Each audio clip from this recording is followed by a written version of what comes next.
हरि ओम।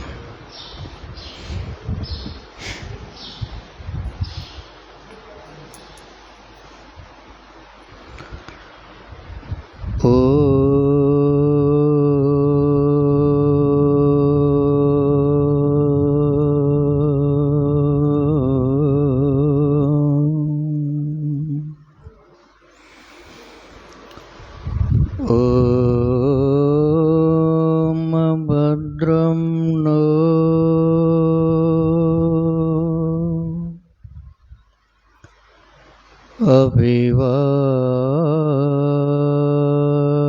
अभिवादयमनः ॐ शान्तिः शान्तिः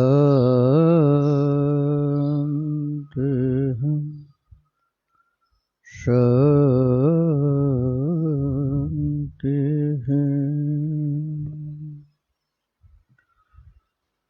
कृष्णाय वासुदेवाय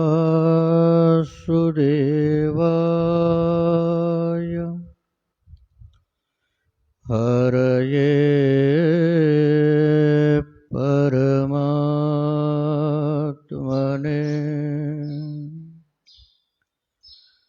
प्रणतः क्लेशनाशाय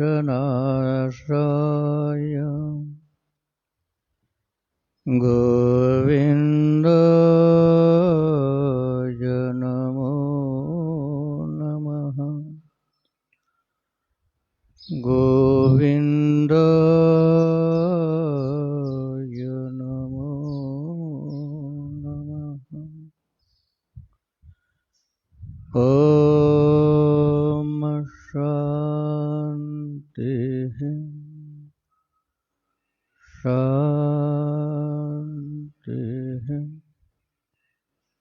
शान्तिः।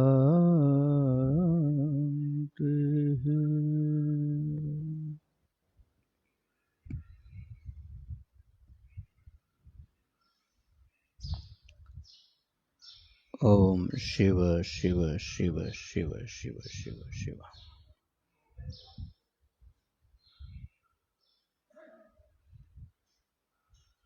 परमात्मा के असीम अनुग्रह से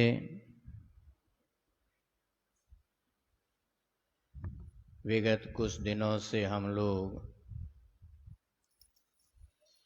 गीता भवन के इस पवित्र प्रांगण में भगवान की अमृतमयी वाणी श्रीमद् भगवद गीता जी के अष्टम अध्याय का अक्षर ब्रह्म योग का अनुसंधान कर रहे हैं।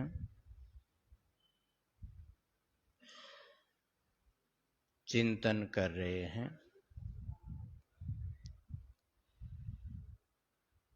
किन तत्वों को जानने से जीव अपने अविनाशी स्वरूप को प्राप्त कर लेता है,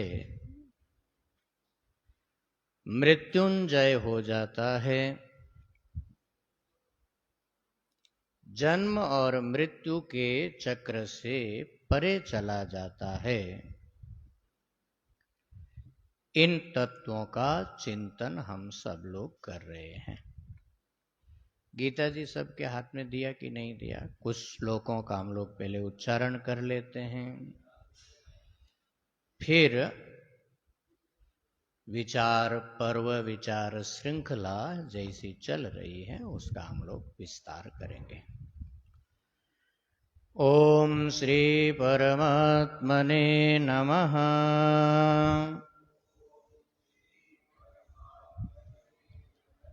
अथ श्रीमद्भगवद्गीता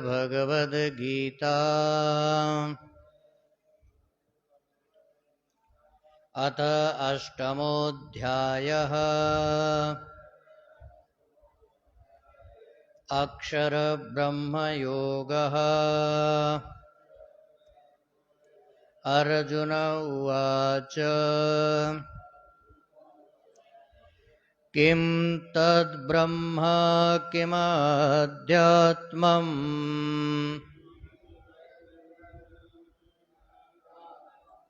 किं कर्म पुरुषोत्तम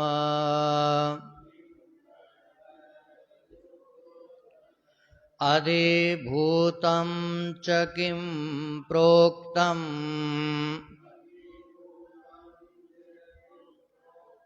अधिदेवं किमुच्यते अधियज्ञः कथं कोत्र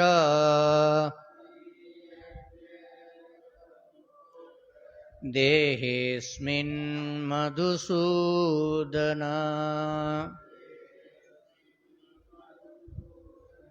प्रयाणकाले च कथं ज्ञेयोऽसि नियतात्मभिः श्रीभगवानुवाच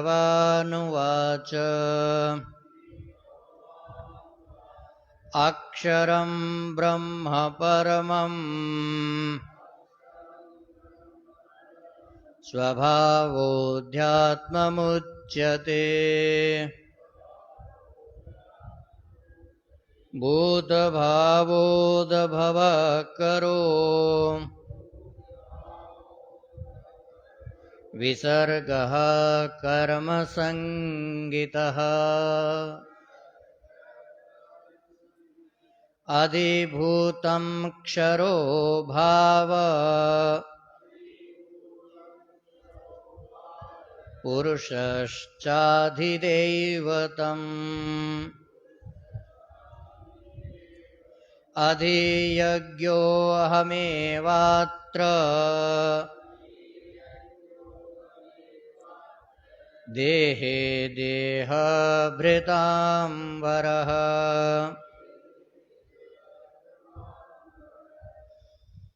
अन्तकाले च मामेव स्मरन् मुक्त्वा कलेवरम् यः प्रयाति समद्भावम् याति नास्त्यत्र संशयः ज्ञाति नास्त्यत्र संशयः।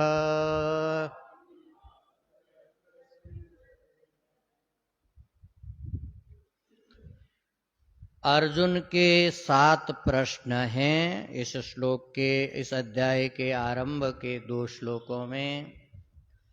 ब्रह्म क्या है, अध्यात्म क्या है, अखिल कर्मों का राज क्या है, अधिभूत क्या है, अधिदेव क्या है, अधियज्ञ क्या है, और अंत समय में योगी या साधक किस प्रकार से परमात्मा का स्मरण करते हुए इस विनाशी और नश्वर देह का त्याग करता है।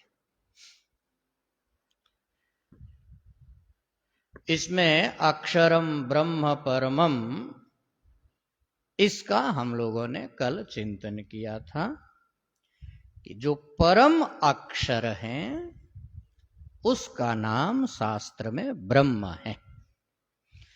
ये अर्जुन के मन में प्रश्न इसलिए भी उठा कि इन शब्दों का अर्थ शास्त्र में प्रयोग विभिन्न विभिन्न अर्थों में प्रयोग किया जाता है। ब्रह्म शब्द का प्रयोग परम सत्य के लिए भी किया जाता है, वेद के लिए भी किया जाता है, ब्राह्मण जाति के लिए भी किया जाता है, ब्रह्म विद्या को भी बहुत बार ब्रह्म शब्द से बोला जाता है। तो ब्रह्म शब्द अनेक प्रकार के संदर्भों में प्रयुक्त होता है। इसी प्रकार प्रत्येक शब्द संदर्भों के अनुसार अलग अलग अर्थों में प्रयुक्त होता है। तो अर्जुन के मन में ये जिज्ञासा हो गई कि कौन सी मूल चीज है जो भगवान यहाँ पर बताना चाह रहे हैं। इसलिए अर्जुन के मन में प्रश्न हुआ कि किन संदर्भों से युक्त इन तत्वों को यहां पर समझना चाहिए। मृत्युंजय हो जाने के लिए, मृत्यु से पार जाने के लिए। तो कहा कि जो परम अक्षर है उसको भगवान ने यहां पर ब्रह्म शब्द से बताया। अक्षरम ब्रह्म परमम, परमम अक्षरम अत्र ब्रह्म, यज्ञात्वा साधकः मृत्युम तरति। जो परम अक्षर है, परम अक्षर का मतलब है ऐसी कोई परम सत्ता, मूल सत्ता, श्रेष्ठ सत्ता जिसका कभी भी क्षर नहीं होता है, जिसका कभी भी विनाश नहीं होता है। और वह सत्ता, अक्षर सत्ता, अस्तित्व के रूप में, सद के रूप में और विशेष करके अस्तित्व के रूप में, पदार्थ के एग्जिस्टेंस के रूप में, प्रत्येक पदार्थ में, प्रत्येक कण कण में विद्यमान है। वो जो अस्तित्व के रूप में कण कण में जो विद्यमान परम सत्ता है उसका नाम ब्रह्म है। और आप देख सकते हैं, उसको अनुभव कर सकते हैं, उस परम सत्ता तक आप पहुंच सकते हैं। अस्तित्व को यदि आपने पकड़ना समझ लिया, समझो कि वेदांत का ब्रह्म आपके पास आ गया, और अस्तित्व के साथ आपका संपर्क यदि नहीं हुआ, आप वेदांत का ब्रह्म नहीं समझ सकते। आप कुछ कल्पना कर सकते हैं, ऐसा होगा या ऐसा होगा या ऐसा होगा, परंतु वो क्या वस्तु है वो आपके दिमाग में नहीं बैठेगी। आइए मैं आपको यहां ब्रह्म दिखाता हूं। ये पुष्प है, आप देख रहे हैं। इस पुष्प में 5 चीजें हैं। इसका रूप है, आपको आंखों से दिखाई पड़ रहा है। इसमें कुछ रस है, स्पर्श है, गंध है, और शब्द भी अपने ढंग का शब्द भी है। 500 चीजों से युक्त है। उसके साथ में ही इसका एक आकार भी है और एक रूप भी है। ये 500 ही चीजों को वेदांत में संक्षेप करके नाम और रूप, रूप माने इसका ये स्ट्रक्चर, जिसके भीतर इसका रंग भी आ गया, इसका स्पर्श भी आ गया, इसकी गंध भी आ गई, ये सब किसमें चला गया? पुष्प के रूप में। और इसका एक विशेष नाम है, वो पुष्प है। और उसके साथ और कुछ विशेषण जुड़ गया। ये गुलाब नहीं है, कमल नहीं है, जपा का पुष्प है, जपा कुसुम। अब यदि किसी टेक्निक से इस पुष्प का जो रूप है, ये इसका जो रंग है, रंग हमने पूरा निकाल दिया। रंग को कौन सा इंद्रिय पकड़ रहा है? चक्षु इंद्रिय, नेत्र इंद्रिय। तो रक्त रंग ही तो इसका पुष्प नहीं है, पुष्प का रंग है कि रंग ही पुष्प है? पुष्प का रंग है। इसका मतलब है पुष्प का यदि रंग है तो पुष्प अलग है और रंग अलग है। तो हमने इसके रंग को निकाल दिया। आप अपनी बुद्धि से, विवेक वृत्ति से इसके रंग को निकाल दीजिए। पुष्प बसेगा कि नहीं बसेगा? बसेगा। कैसा पुष्प बसेगा? निरंग पुष्प बसेगा, रंग शून्य पुष्प बसेगा। पुष्प को तो कुछ नहीं बिगड़ेगा। हां, पुष्प रहेगा, पुष्प का रंग नहीं रहेगा। इसी प्रकार पुष्प का गंध, इसमें गंध है, कुछ पुष्प का गंध है। अच्छा, जैसे ही आपने इसमें से रूप निकाल दिया, इसका रंग निकाल दिया, चक्षु इंद्रिय का प्रयोग होना बंद हो गया, आंखों से ओझल हो जाएगा। बात समझ में आई? नहीं समझ में आई। इसमें ये रंग आपको दिख रहा है, पीला रंग है, इसके बीच में थोड़ा लाल झाई जैसा है, ये थोड़ा गुलाबी पना लिया हुआ, ये रंग आंखों से दिख रहा है। ये पूरा रंग आपने निकाल दिया इस पुष्प में से। अब आपकी आंख इसको पकड़ेगी कि नहीं पकड़ेगी?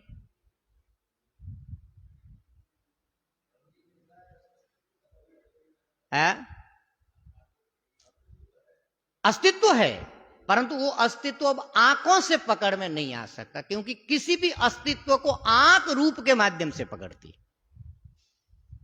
उसमें यदि रूप होगा, अच्छा देख लीजिए, ठीक है, दूसरी बात सुनिए, आपके और हमारे बीच में हवा है कि नहीं है?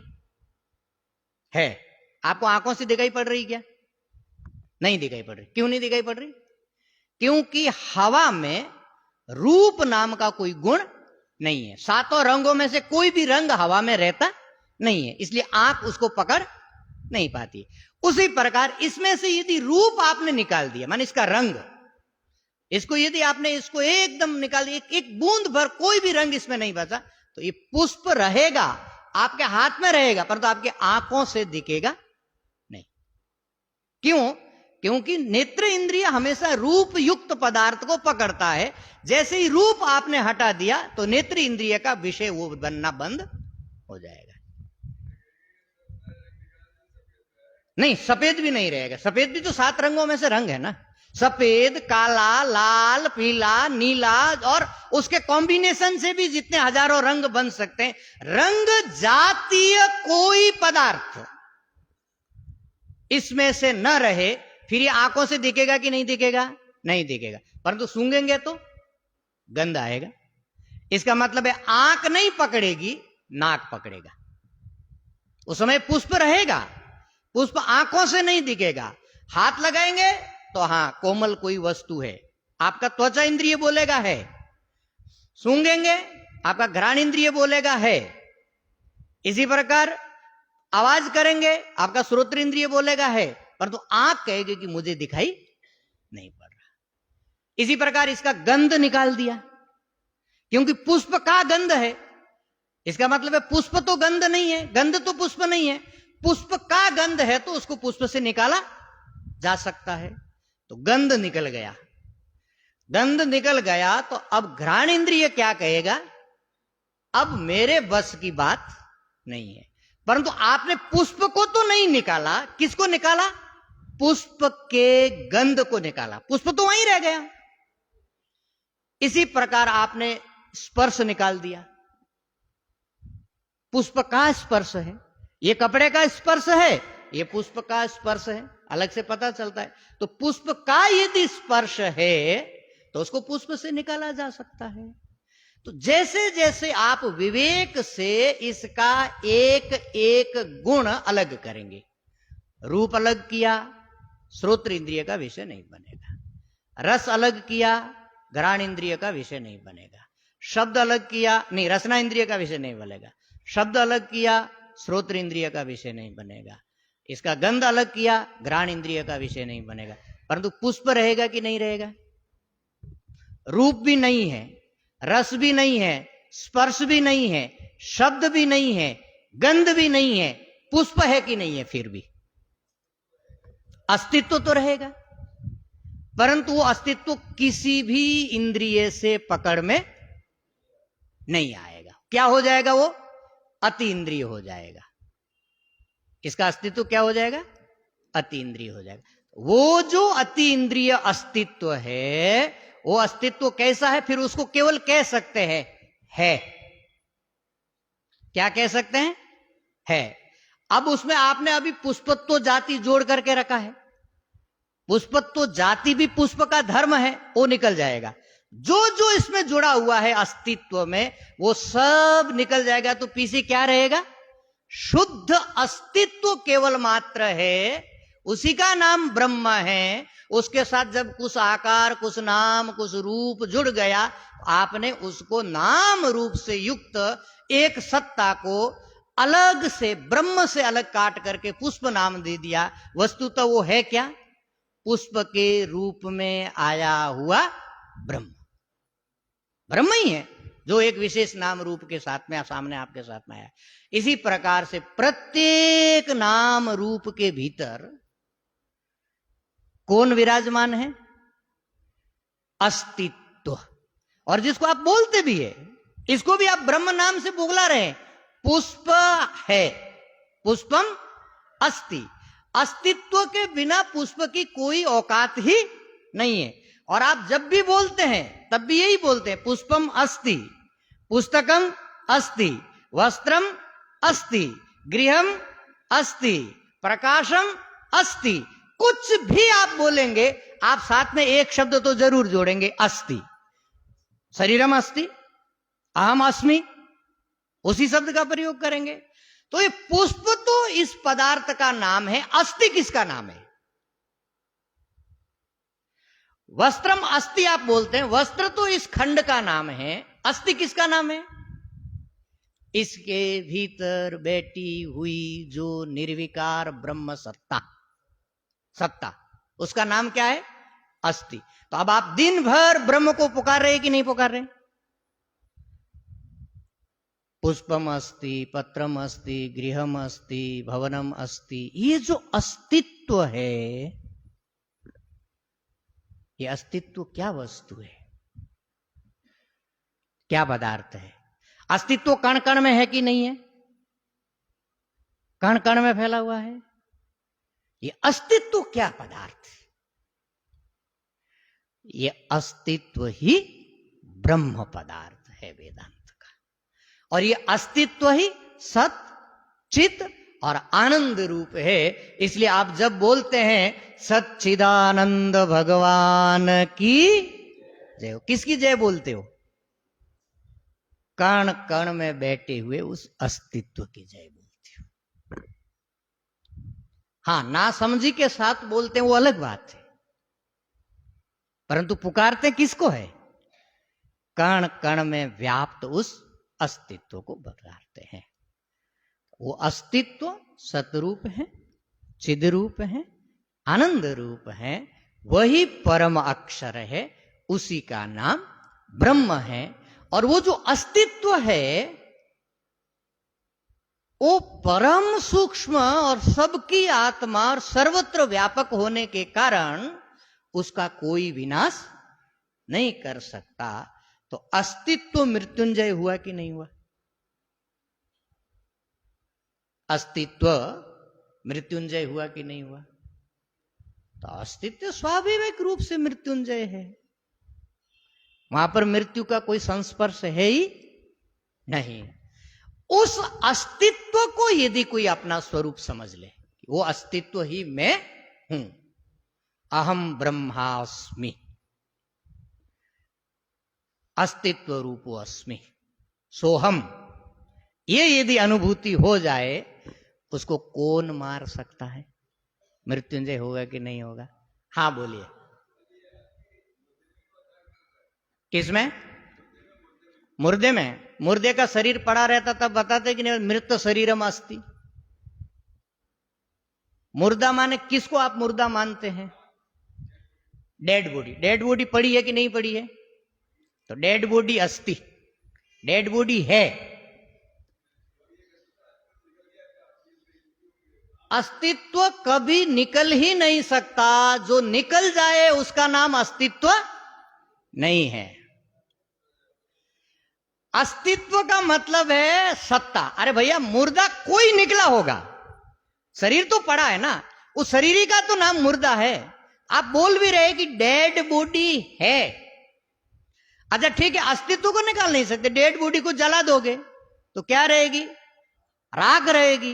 राख को गला दोगे तो क्या रहेगा? छोटे कुछ कण रहेंगे। कहीं ना कहीं उसको एक ऐसी जगह पहुंच जाना है जहां उसका विनाश किया नहीं जा सकता। तो आप क्या करते हैं? अस्तित्व के ऊपर जितनी परतें थी, वो परतों को धीरे धीरे धीरे धीरे आपने उठा दिया। जैसे अपने पुष्प से रूप निकाल दिया, रंग निकाल दिया, गंध निकाल दिया, तो क्या करते हैं आप? अस्तित्व की एक एक परत हट जा रही है, अस्तित्व के शुद्ध रूप के पास आप पहुंच जा रहे हैं, परंतु एक बिंदु पे जाकर के आप उसके विशुद्ध रूप में पहुंच गए, फिर वहां से ना कुछ निकाला जा सकता है, ना कुछ जोड़ा जा सकता है। उसी को बताया जाता है परम अस्तित्व या परम ब्रह्म। अक्षरम ब्रह्म परमम। इसलिए पदार्थ के अस्तित्व को समझने की कोशिश करो,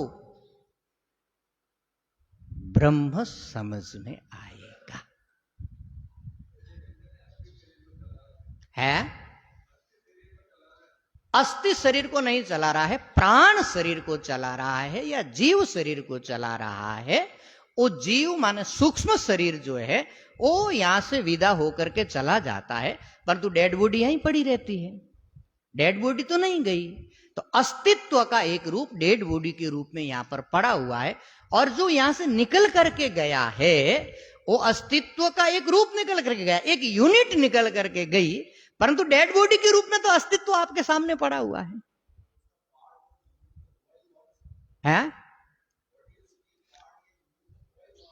वो जो बॉडी सारा विश्व उसका पार्ट है।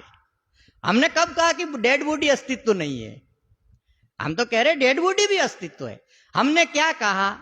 आप इस दुनिया का एक कण ऐसा नहीं दिखा सकते जिसमें सत्ता नहीं है या जिसमें अस्तित्व नहीं है। हमने तो ये कहा नहीं कि डेड बॉडी में अस्तित्व नहीं है, बल्कि हम ये कह रहे हैं कि आप सब कुछ नष्ट कर सकते हो, अस्तित्व को नष्ट नहीं कर सकते। जो अविनाशी सत्ता है वही अस्तित्व है, अस्तित्व का वही रूप है, सत्ता का वही रूप है, अविनाशित्व।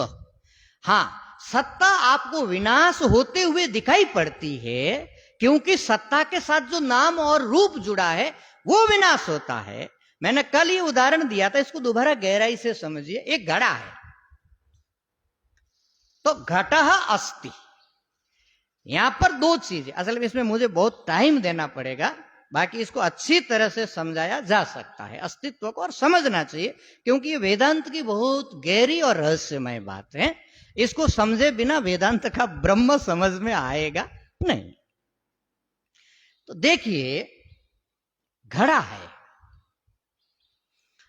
अब जब आप ये बोलते हैं कि घटः अस्ति या ये पुष्पम अस्ति,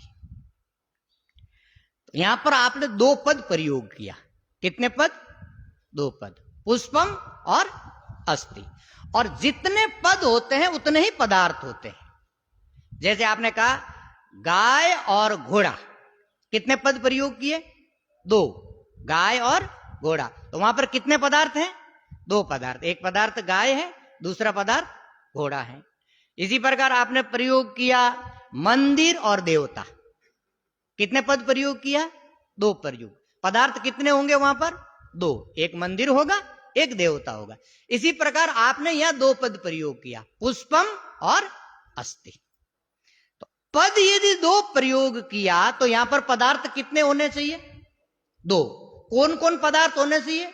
एक पुष्प पदार्थ होना चाहिए और एक अस्ति पदार्थ होना चाहिए। ये जो स्ट्रक्चर है, जो जल से, वायु से, गर्मी से, हवा से, आकाश से बना है, 5 रूपों से, माने 5 धातुओं से, इस स्ट्रक्चर का नाम क्या है? पुष्पम। और इसकी जो सत्ता है, जिसके आधार पर ये 5 भूत टिके हुए हैं, जिसको निकालने से ये निकल जाएगा, इसका जो उपादान कारण है, वो उपादान कारण क्या है? अस्तित्व। आप हमेशा जब अस्ति बोलते हैं तो आपका ध्यान किस पे होता है? उसके मूल उपादान कारण पर होता है। और प्रत्येक पदार्थ का अभिन्न निमित्त उपादान कारण है सत्ता, और वही है ब्रह्म। और वो हर एक पदार्थ में हमेशा मौजूद रहता है, उसका नाम अस्तित्व है। उसी अस्तित्व का स्वरूप है सच्चित आनंद, इसलिए सच्चित आनंद ब्रह्म उसको बोलते हैं। दूसरी बात, हम अस्तित्व शब्द का प्रयोग दूसरे अर्थ में करते हैं। उनके प्रश्न का मूल मैं समझा। हम विशिष्ट सत्ता को अस्तित्व मान लेते हैं। विशिष्ट सत्ता का मतलब क्या है? अब जब आप बोलते पुष्पम अस्ति, तो यहां पर आपको दो पदार्थ आप अलग नहीं देख पा रहे हैं कि पुष्प इधर पड़ा है और अस्तित्व इधर बैठा है। पुष्प विशिष्ट अस्तित्व को आपने पुष्पम अस्ति ऐसा शब्द से बोला। यह कैसा होता है विशिष्ट विशेषण? जैसे एक घड़ा है, घड़ा किसका बना है? मिट्टी का। उस मिट्टी में कुमार ने लाल रंग मिला दिया बनाते समय, रंग और मिट्टी क्या हो गई? एक में एक हो गई। उस लाल मिट्टी से जब घड़ा बनाया तो घड़ा कैसा बन गया? रक्तः घटः, लाल घड़ा। अब लाल क्या हो गया? उसका विशेषण। घड़ा क्या हो गया? विशेष्य। तो जब आपने लाल शब्द प्रयोग किया, किसके लिए प्रयोग किया? घड़े के लिए। और जब घड़ा शब्द प्रयोग किया, किसके लिए प्रयोग किया? घड़े के लिए। क्योंकि घड़ा क्या हो गया? एक विशिष्ट सत्ता है। विशिष्ट सत्ता होने पर भी विशेषण की जो सत्ता है वो विशेष्य के सत्ता को बहुत ज्यादा हेर फेर करती नहीं है। लाल रंग आप किसी यंत्र से यदि निकाल भी दे तो घड़े का कुछ बिगड़ने वाला नहीं है, परंतु घड़ा यदि आप निकाल दे तो लाल रंग टिकेगा कि नहीं टिकेगा? टिकने वाला नहीं है। तो इसी प्रकार जब आप ये बोलते हैं कि पुष्पम अस्ति, तो पुष्पम यहां पर विशेषण है और सत्ता यहां पर विशेष, या इसको उल्टा समझिए, पुष्प यहां पर विशेष्य है और अस्तित्व इसका विशेषण है। अस्तित्व क्या है? इसका विशेषण है। इसलिए जब आप बोलते घटम अस्ति, तो विशेष्य क्या हो गया? घट, और उसमें अस्तित्व क्या हो गया? विशेषण हो गया। तो हमेशा हम क्या करते, जब भी सत्ता को देखते हैं तो विशेषण के रूप में देखते हैं। मंदिरम अस्ति, तो विशेष्य कौन हो गया? मंदिर। उसमें आपने अस्तित्व को एक विशेषण के रूप में बिठा करके रखा। यह समझ हमारी उल्टी समझ है? हाँ, विशेषण अस्ति के भाव में आएगा, परंतु हमने अस्तित्व को विशेषण बनाया। परंतु वस्तुतः क्या है? अस्तित्व विशेष्य है और सत्ताएं सारी छोटे छोटे जो नाम रूप है वो उसमें विशेषण के रूप में आए हुए हैं। परंतु हम हमेशा सत्ता को विशेषण के रूप में समझते हैं। इसलिए हम समझते हैं कि जब कोई विशिष्ट पदार्थ नष्ट हो गया तो हम ये समझते हैं कि सत्ता भी नष्ट हो गई। घट नष्ट हुआ तो हम क्या समझ जाते हैं? घट की सत्ता भी नष्ट हो गई। परंतु वस्तुतः घट नष्ट होता है, अस्तित्व नष्ट नहीं होता है। वो जो विशेष अस्तित्व था, जो घट से विशेषण से युक्त बना था, वो कुछ देर के लिए नष्ट होता है, परंतु कुछ ना कुछ तो वहां बसेगा कि नहीं बसेगा? घड़ा नष्ट होगा तो कपाल बसेगा, कपाल नष्ट होगा तो टुकड़े बसेंगे, टुकड़ा नष्ट होगा तो मृतिका बसेगी, मृतिका को भी नष्ट करोगे तो मृतिका के कुछ कण बसेंगे, परंतु एक जगह ऐसी जगह पे पहुंच जाएंगे जिससे आगे आप उसको और नष्ट नहीं कर सकते। वो जो अवस्था है जहां से आगे विनाश संभव नहीं है, उस अवस्था का नाम है अस्तित्व, उसी का नाम है सत्ता, उसी का नाम है ब्रह्म। वही अविनाशी पदार्थ है। मनन करते रहिएगा, जितना आप मनन करेंगे उतना ये चमकेगा। ये थोड़ी सी विचार प्रधान साधना है, मनन की जरूरत पड़ती, तब ये दिखेगा। तो जो परम सत्ता है, परम अस्तित्व है, कण कण में व्यापक है, सर्वत्र फैला हुआ है, जिसका न जन्म है न मृत्यु है, उस परम अक्षर का नाम ब्रह्म है। ये प्रथम प्रश्न का अर्थ हुआ, अक्षरम ब्रह्म परमम। और इसको परम क्यों कहा? क्योंकि ओमकार को भी अक्षर शब्द से कहा जाता है, परंतु वो परम नहीं है, वो एक उपास्य के रूप में, एक उपासना के अधिष्ठान के रूप में उसका प्रयोग किया जाता है। इसलिए ओमकार को ही कोई अक्षर ब्रह्म न समझ ले, इसलिए परम ऐसा विशेषण भी दे दिया, ऐसा भाष्यकार इत्यादि टीकाकारों ने बताया। ठीक है, अब दूसरे प्रश्न में चलिए भैया। एक को जानने से मृत्युंजय नहीं होंगे, 7 जानना पड़ेगा, और हमारे पास दिन जो है 7 जानने के लिए 15 ही है, उसमें मेरे ख्याल में 4 या 5 तो गए, तो 10 में अभी पीछे और 6 जानना है, उनको थोड़ा टाइम देना पड़ेगा। आप मनन करते रहिए, और विशेष करके मैं ये सलाह दूंगा, ब्रह्म को समझना है, अस्तित्व को समझने की कोशिश करिए। और आपके जितने भी प्रश्न हैं सायंकालीन जब मेरे पास समय होता है, दोपहर में जब मेरे पास समय होता है, आप आ सकते हैं। हम इन डिटेल आपके प्रश्नों को लेकर के डिस्कस कर सकते हैं। आपके मन में यदि इस विषय को लेकर के कोई प्रश्न है तो उसका समाधान होना चाहिए, पर तो अब इस विषय को थोड़ा आगे बढ़ाना चाहिए, नहीं तो फिर ये एक तो सब हैवी हो जाएगा बहुत, फिर माताएं कल से आएगी ही नहीं मेरे क्लास में, और फिर ज्यादा उलझेगा सबके लिए भी। अब दूसरा प्रश्न, अध्यात्म क्या है? इस प्रश्न, इन बाकी प्रश्नों का उत्तर लेने से पहले एक थोड़ी भूमिका मैं बनाना चाहता हूं ताकि आप इसको ठीक से समझ पाए। यहां पर 6 पदार्थों की चर्चा हुई: ब्रह्म, अध्यात्म, कर्म, अधिदेव, अधिभूत और अधियज्ञ। और ये शब्द इतने हैवी है कि इनको सुन करके हम लोग बहुत घबराते हैं, और व्यक्ति 8वें अध्याय से डरने लगता है। व्यक्ति सोचता है कि बाकी भले ही सबको समझ में आए, पर ये सब अधिदेव, अधिभूत, अधियज्ञ, अध्यात्म समझ में नहीं आएगा। और विद्वान भी यहाँ बहुत उलझ जाते हैं, ये अधिदेव क्या है, अधिभूत क्या है, अधियज्ञ क्या है, अध्यात्म क्या है। ब्रह्म तक तो ठीक है, फिर भी जो है वेदांत की नोन वस्तु है, जानी हुई वस्तु है, प्रसिद्ध वस्तु है। तो देखिए, आप जब जीवित हैं, व्यवहार कर रहे हैं, तो आपको व्यवहार चलाने के लिए क्या चीज चाहिए? जैसे मान लीजिए आपका जीवन चल रहा है, शब्द, रूप, रस, स्पर्श, गंध, इनका निरंतर भोग हो रहा है, और शब्द, रूप, रस, स्पर्श, गंध के भोग से ये जीवन हमारा संचालित हो रहा है। इसको शब्द, रूप, रस, स्पर्श, गंध ये भोग यदि देना बंद कर दे तो ये यहां से प्रयाण कर जाएगा। तो जीवन चलने के लिए किन किन चीजों की जरूरत है? एक शरीर की जरूरत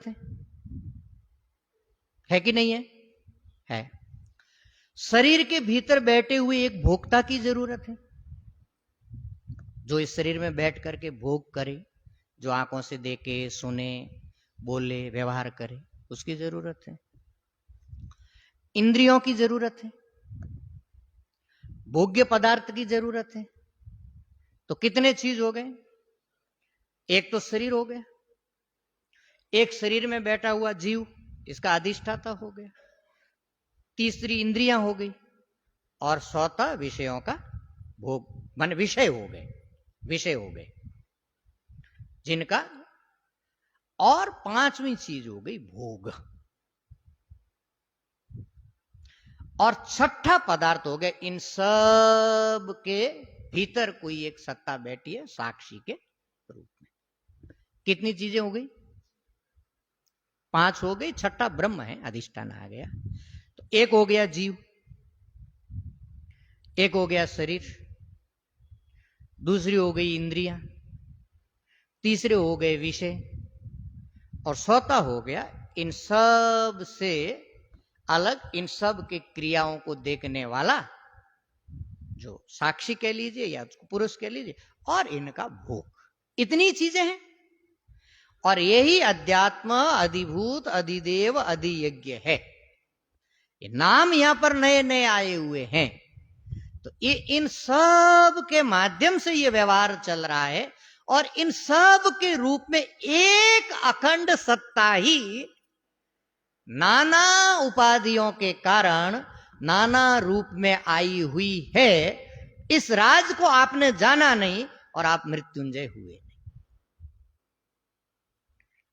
अध्यात्म क्या है? तो भगवान ने कहा कि ये जो निर्विकार ब्रह्म सत्ता या अधिष्ठान सत्ता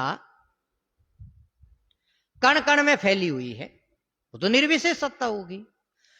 उस सत्ता, वही सत्ता जब प्रत्येक शरीर में,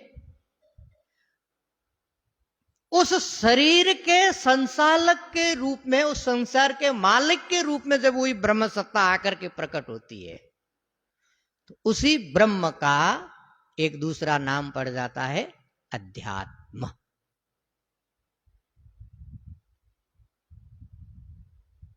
आप लोगों के चेहरे इतने लटके हुए क्यों हैं?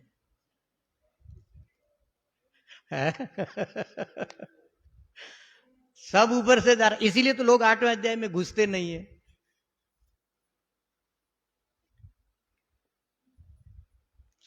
भगवान ने यहां पर बताया स्वभावः अध्यात्मम् उच्यते। आप डरिए मत, बहुत सरल चीज है, आपके जीवन की चीज है, डेली जिनके साथ आप व्यवहार कर रहे हैं उसी के बारे में बात हो रही। पहले हमने ब्रह्म के रूप में जिस सत्ता की चर्चा की, वो कण कण में व्यापक अस्तित्व रूप एक अक्षर वस्तु है, उसका नाम है ब्रह्म। वही अक्षर वस्तु जब किसी शरीर के संचालक के रूप में काम करना प्रारंभ करता है, कौन हो गया वो? जीव। उसी जीव को भगवान ने यहां पर अध्यात्म शब्द से कहा। तो अध्यात्म कौन है? जीव। और जीव कौन है? उसी व्यापक सत्ता का एक सविशेष रूप जो इस इंद्रिय संघात के इस पूरे सिस्टम को अध्यक्ष के रूप में बैठ करके संचालन करता है। तो यहां पर संचालन बैठ करके कौन कर रहा है? वो ब्रह्म ही कर रहा है। स्वभाव, स्व शब्द और भाव शब्द, दो शब्द हैं। स्व का अर्थ है स्वयं, स्वयं माने कौन? निर्विकार ब्रह्म। और भाव शब्द का अर्थ होता है होना। उस निर्विकार ब्रह्म का इस शरीर के भीतर उपस्थित होने का नाम है अध्यात्म। आपके शरीर को, जिसको आप आत्मा समझते हैं, उस आत्मा को जो पकड़ करके बैठा है, आत्मानम अधिकृत्य भवति इति अध्यात्म। अध्यात्म शब्द का अर्थ होता है आत्मा वाला, आत्मा वाला। और हम किसको आत्मा मानते हैं? शरीर को।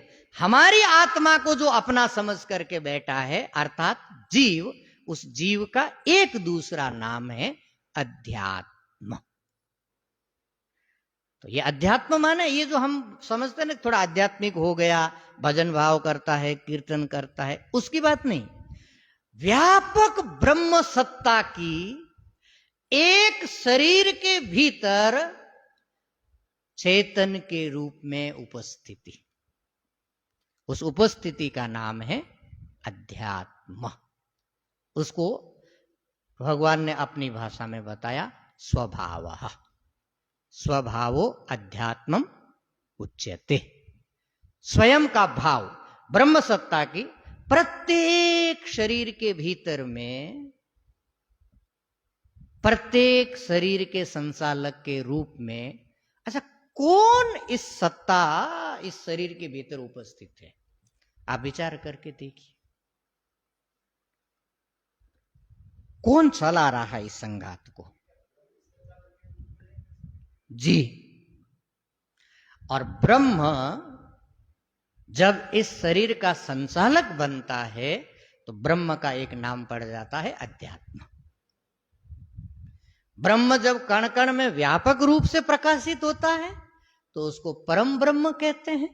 और वही परम ब्रह्म जब इस देह का संचालक बनता है, इसमें बैठ करके व्यवहार करता है, कभी पिता बनता है, कभी पुत्र बनता है, कभी भाई बनता है, कभी पत्नी बनता है, और कभी व्यापार करता है, हंसता है, बोलता है, खेलता है, सब काम करता है, तो उसी ब्रह्म का एक दूसरा नाम पड़ जाता है अध्यात्म।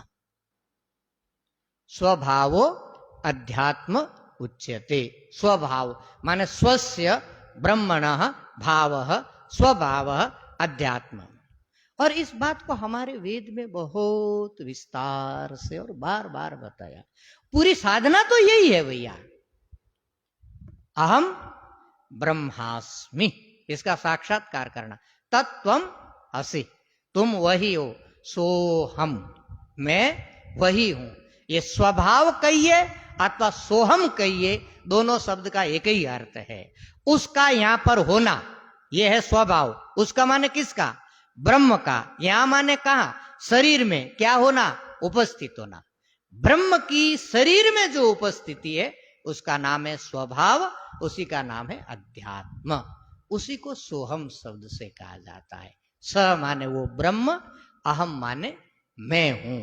ये जो ब्रह्म सत्ता जीव के रूप में या जीव की आत्मा के रूप में यहां पर उपस्थित है, उसी का नाम अध्यात्म है।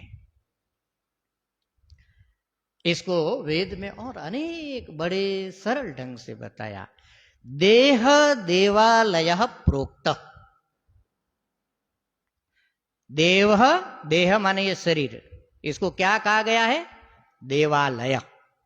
देह देवालय प्रोक्त स जीव शिव स्वयं केवल शिव। स जीव केवल शिव। और जो जीव है, जो इस देह का मालिक है, वो मालिक कौन है? केवल शिव। जो साक्षात शिव है, जो अस्तित्व रूप है, जो कण कण में व्यापक है, जो सबकी सत्ता के रूप में है, वो साक्षात शिव यहां पर जीव के रूप में प्रकट होकर के बैठा है। इसलिए क्या करना है? त्यजेत अज्ञान निर्माल्यम। जब आपको पूजा करनी होती है तो शिव जी के ऊपर से जो निर्माल्य होता है उसको आप पहले क्या करते हैं? हटाते हैं। हटा करके फिर शिव जी के ऊपर क्या करते हैं? जल चढ़ाते हैं। तो पूजा करने से पहले निर्माल्य को क्या हटाना पड़ता है? हटाना पड़ता है। किसको हटाना? त्यजेत अज्ञान निर्माल्यम। अज्ञान का जो निर्माल्य उसके ऊपर चढ़ा है उसका आप त्याग करिए, उसका विसर्जन करिए। सोहम भावेन पूजयेत। और इसकी पूजा क्या है? सोहम भाव। उसको उस रूप में जानना कि मैं है वही हूं, अहम ब्रह्म अस्मि, इस रूप में जानना, यही इस शिव की सबसे बड़ी पूजा है। सोहम भावेन पूजयेत, यही वेदांत का सिद्धांत है। जो इस जगत का अभिन्न निमित्त उपादान कारण है, जो सच्चित आनंद स्वरूप है, वही वस्तु आपकी अंतरात्मा के रूप में बैठा है। हमारे भीतर अज्ञान और भ्रांति ऐसी भरी हुई पड़ी है, कोई हमारी यदि चमड़ी भी उधेड़ दे तो हम ये मानने के लिए तैयार नहीं है कि इस जगत का कर्ता मैं हूं, इस जगत का कारण मैं हूं। ये जगत मेरे कारण, मेरे अस्तित्व पे टिका हुआ है। और मेरे का मतलब शरीर नहीं समझने का। हम गड़बड़ यहीं करते हैं। जब हम कहते हैं कि जगत का कारण मैं हूं, या जब वेदांत कहता है कि जगत का कारण आप हैं, तो हम क्या करते हैं? शरीर विशिष्ट सत्ता को देखिए। घड़े के भीतर जो आकाश है वो भी क्या है? आकाश है। और वो कैसा आकाश है? घड़ा आकाश है। परंतु उस आकाश के भीतर हवाई जहाज नहीं उड़ सकती। हवाई जहाज उड़ेगी तो कौन से आकाश में उड़ेगी? महाआकाश में उड़ेगी। और तत्व की दृष्टि से देखो तो महाआकाश और घटाकाश कोई दो पदार्थ नहीं है। ये जो एक दीवार की भ्रांति है, ये यदि टूट जाए तो घटाकाश भी क्या हो जाएगा? महाआकाश हो जाएगा। अब हवाई जहाज उसके भीतर उड़ रही है कि नहीं उड़ रही है? तो जब भ्रांति से वो दीवार बनी हुई है तब भी उसी आकाश में हवाई जहाज उड़ रही है। परंतु यदि उस आकाश में उड़ रही है का मतलब आप समझे कि घड़े के भीतर उड़ रही है, तो ये समझना गलत है। तात्विक दृष्टि से घटा आकाश और महाआकाश एक है। इसी प्रकार तात्विक दृष्टि से जो व्यापक सत अस्तित्व रूप है, वही अस्तित्व इस शरीर के अधिष्ठान के रूप में यहां पर बैठा हुआ है, वही इस जगत का अभिन्न निमित्त उपादान कारण है। आपका केवल उधर ख्याल नहीं है। ये जो हम भिखारी बने हुए हैं, हमको थोड़ा यश मिले, थोड़ा नाम मिले, थोड़ा प्यार मिले, थोड़ा सत्कार मिले, थोड़ी जय जयकार मिले, ये दरिद्रता किस लिए है हमारे भीतर? हम अपने असली स्वरूप को जानते नहीं। जिस दिन आपको ये पता चल जाए, स्वभावः अध्यात्मम् उच्यते, अरे मैं वो ब्रह्म सत्ता हूं, परिपूर्ण सत्ता हूं। वो कथा आपने बहुत बार सुनी होगी कि कोई एक भिखारी उस जगह पर बैठ करके भीख मांग रहा जहां पर उनके पूर्वजों का अकूत खजाना गड़ा हुआ है। और उस जगह को घेर करके इसमें कोई घुसे ना, इतना मेरा है, और दो पैसा मांग करके जीवन गुजारा कर रहा है। केवल उसको ये पता नहीं है कि वो जिस पर स्थान पर बैठा हुआ है वो स्थान अकूत संपत्ति से भरा हुआ है। हर प्रत्येक व्यक्ति का चेहरा देखता है, बड़ा सेठ दिखता है, कपड़ा तो अच्छा है, हो सकता है 2 रुपया दे देगा, नहीं देता है तो निराश होता है कि ऐसा ठग निकल गया, दिखने में तो बड़ा अच्छा लग रहा था, एक भी पैसा नहीं दिया। अरे आखिर उसके 2 पैसों से क्या होने वाला है, उसको यदि पता चल जाएगा कि वो खजाने के ऊपर बैठा है। ये जीव का सबसे बड़ा दुर्भाग्य है, उसको ये पता नहीं चल रहा कि वो सच्चित आनंद स्वरूप है।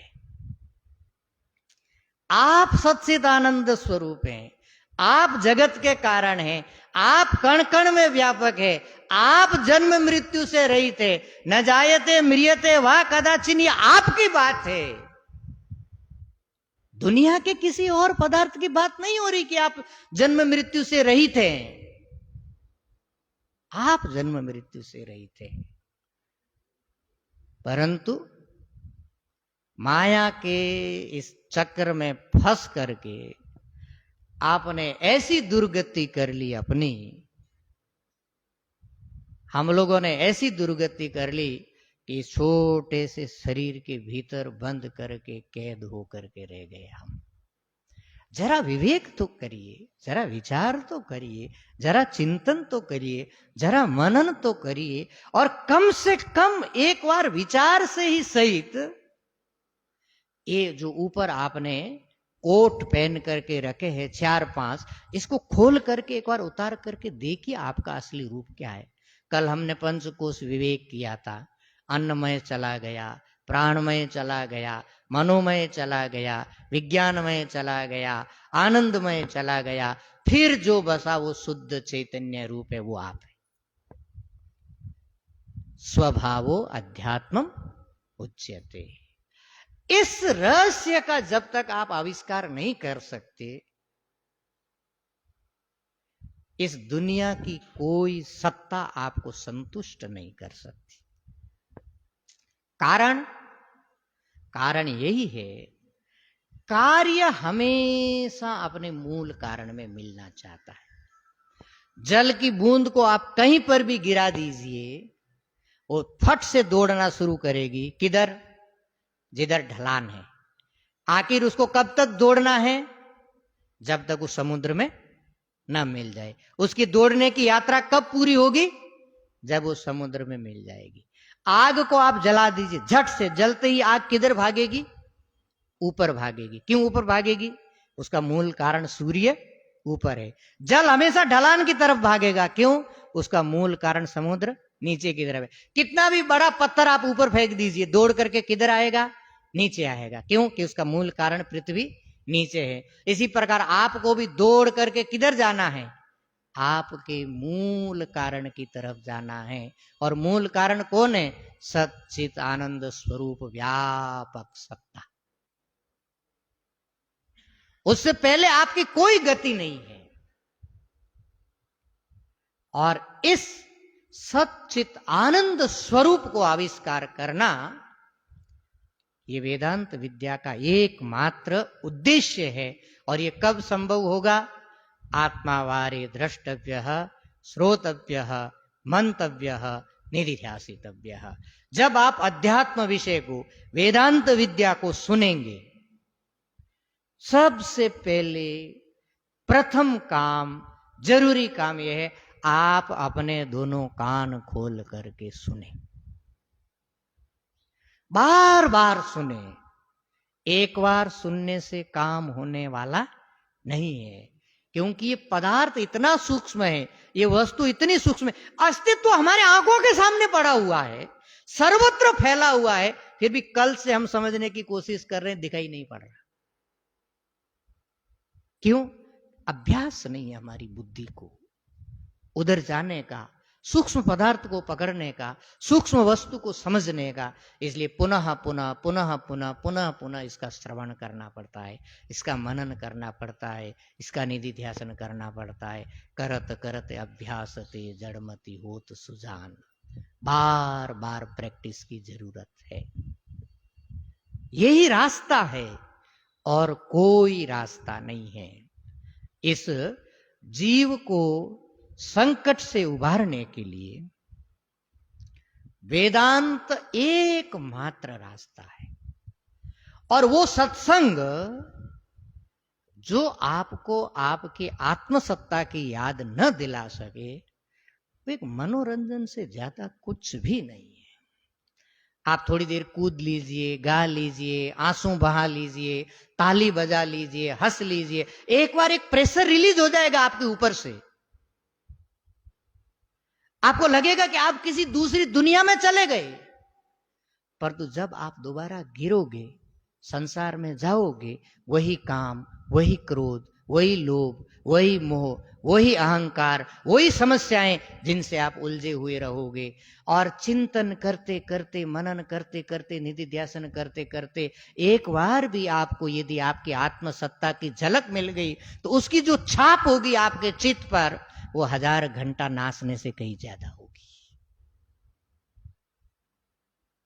कहीं ज्यादा होगी। क्योंकि उस समय आप अपने आत्मसत्ता के अत्यंत सन्निकट जाए होंगे।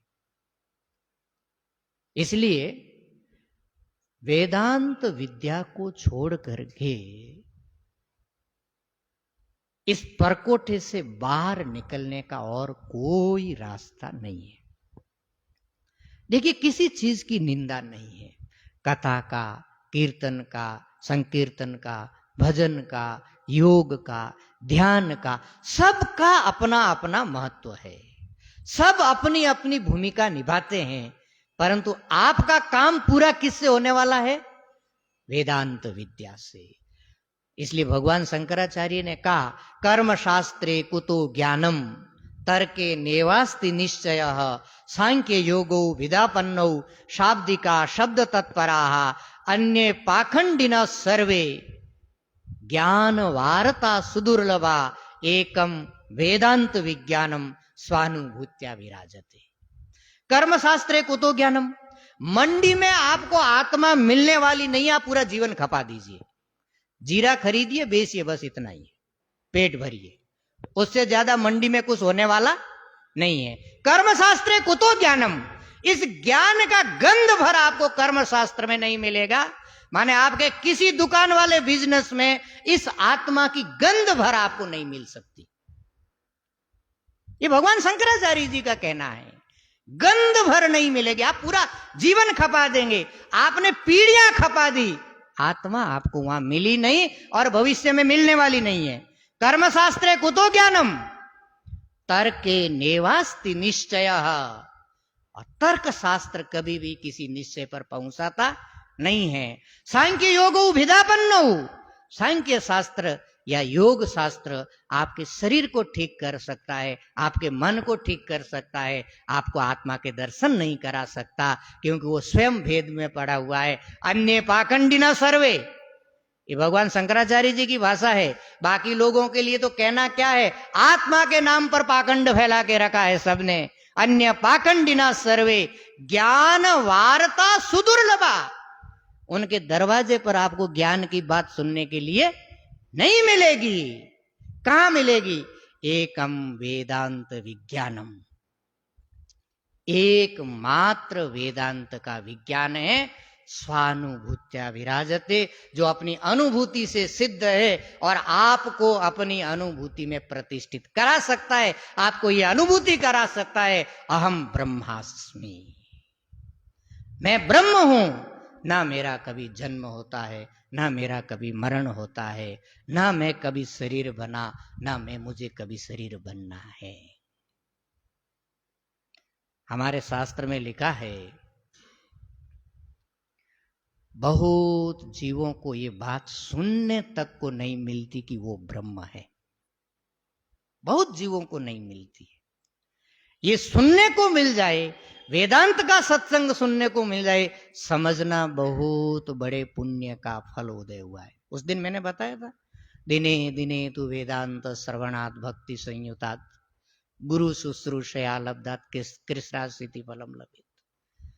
80 कृष्ण सांद्रायण व्रत करने का जो फल होता है, एक दिन के वेदांत सत्संग का फल होता है। कारण वो आपको आपकी आत्मा में प्रतिष्ठित करता है। आपके 1 घंटे की घिसाई भी कम से कम, कितना भी कम पहुंचेंगे तो आपके बुद्धि को एक बार सर्वव्यापक अस्तित्व को, सर्वव्यापक सत्ता को दिखाएगी। वेदांत का सत्संग उसकी चर्चा करेगी करेगी, आपके बुद्धि का उसमें प्रवेश कराएगी ही कराएगी। इसलिए इस सत्संग की, इस विषय की, इस चिंतन की इतनी महत्ता है। स्वभावो अध्यात्म उच्यते, यही वो विद्या है जो बताती है कि तू जन्मने मरने वाला नहीं है, तू शरीर से अलग है, तू शरीर से अलग है। और जब तक कम से कम आपको ये, इसके 2 स्तर है, एक परोक्ष निश्चय और एक अपरोक्ष निश्चय। पूरा काम होगा अपरोक्ष निश्चय होने पर, परंतु यदि परोक्ष निश्चय भी हो जाए कि आप शरीर से अलग है, अरे भैया निश्चय भी हो, कम से कम कोई सुनाने वाला तो मिले दबाव दे करके कि भैया तुम शरीर से अलग हो।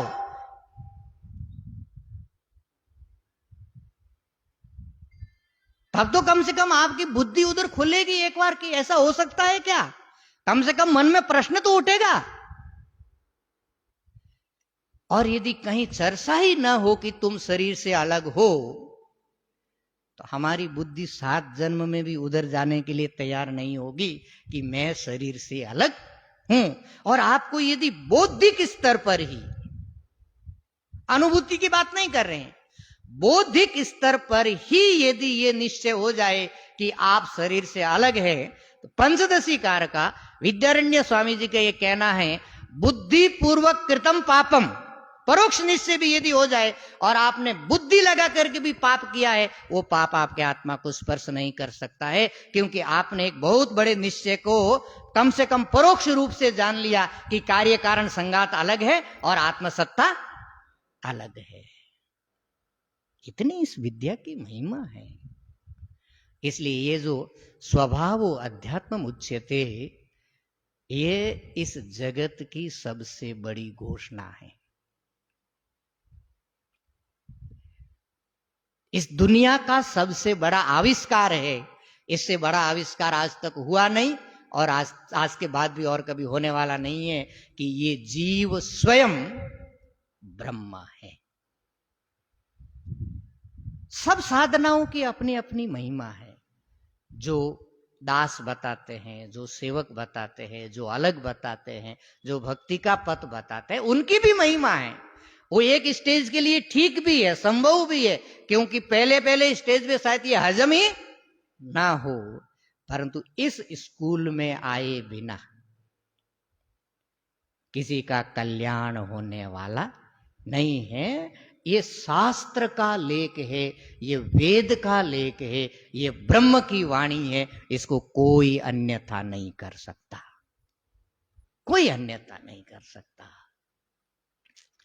इसलिए इस चीज की गहराई को स्वभावो अध्यात्म उच्यते, इस कार्य कारण संगात के भीतर हमारी अपनी आत्मा के रूप में सच्चित आनंद ब्रह्म विराजमान है, जो दुनिया के सब विकारों से, सब परिणामों से सर्वथा शून्य है। उसको जान करके ही जीव अपना कल्याण कर सकता है। यही एकमात्र रास्ता है। इसलिए हमने पहले भी बताया था, शास्त्र ने ये जो सिद्धांत बताया, ऋते ज्ञानात् न मुक्ति, ये हकीकत में कसौटी पर कसी हुई बात है कि अज्ञान यदि बंधन है, अज्ञान यदि मृत्यु है, तो ज्ञान ही उसका एकमात्र समाधान हो सकता है। और उसका कोई समाधान नहीं है। और ज्ञान कौन सा? अक्षर जो परम ब्रह्म है वो मेरी आत्मा है, सोहम। यही सोहम की साधना है। सो अहम, हम सह। हम माने अहम, सह माने वह, मैं वह हूं, और सो अहम, वह मैं हूं। दोनों तरफ से मिला करके देखना है। मैं वही हूं और वही मैं हूं। जब आप ये समझोगे कि वह मैं हूं, तो ये जो आपकी परिचिन्नता का जो घेरा है, ये घेरा टूट जाएगा, आपको व्यापकता की अनुभूति होगी। और जब आपको लगेगा कि वही मैं हूं, तो वो जो परोक्ष बना हुआ है आपके लिए, वो क्या हो जाएगा?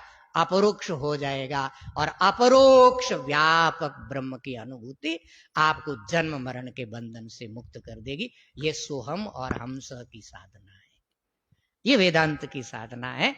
और ये रहस्य कब खुलता है? स्वभावो अध्यात्म उच्यते। जब आप ये जानते हैं, ये समझते हैं, ये अपरोक्ष अनुभव करते हैं कि ये जो अध्यात्म है, इस आत्मा का जो मुख्य तत्व है, वो वही ब्रह्म है। इसी को सोहम कहा गया है। सह अहम और हम सह, बस सोहम हंसः, सोहम हमसः, सोहम हंसः। ये एकत्व की अनुभूति करना है। जिस दिन ये एकत्व की अनुभूति हो गई, आप कृतकृत्य हो गए, जन्म मरण के बंधन से मुक्त हो गए, आप मृत्युंजय हो गए। हरिओम तत्सत, हरिओम तत्सत, हरिओम तत्सत। ओम पूर्णमदः पूर्णमिदं पूर्णात् पूर्णमुदच्यते पूर्णस्य पूर्णमादाय पूर्णमेवावशिष्यते। ओम शांति शांति शांति। ओम ब्रह्मार्पणमस्तु। ओम।